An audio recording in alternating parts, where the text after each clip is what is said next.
ලංකාවේ කපල් එකක් බ්‍රේකප් වුණාම කොල්ල බොනවා. කෙල්ල පළවෙනි සතියේ පෝස්ට් ෂෙයා කරනවා.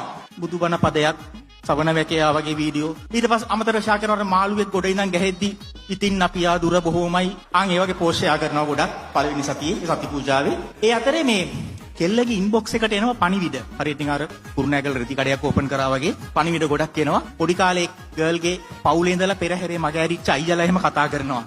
නංගිවා හොඳින්ද?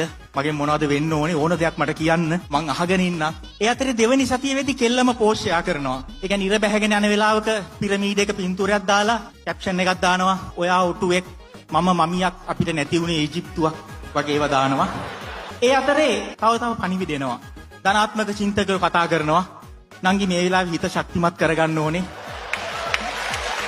ප්‍රසවහා නාරි වේද විශේෂඥයෝ කතා කරලා කියනවා මේ වෙලාවේ හදවතින් නෙමෙයි මොලෙන් වැඩ කරන්න ඕන. තුන්වෙනි සතිය වෙද්දී අම්මත් එක්ක උයන්න උදව් වෙන ෆොටෝස් එහෙම දානවා. පොල් ගාන ගමන් සෙල්ෆියක් දානවා.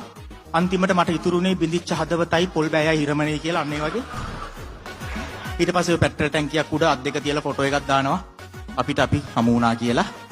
ඕක තමයි ලංකාවේ බ්‍රේකප් එකක් වුණාම සති පූජාව.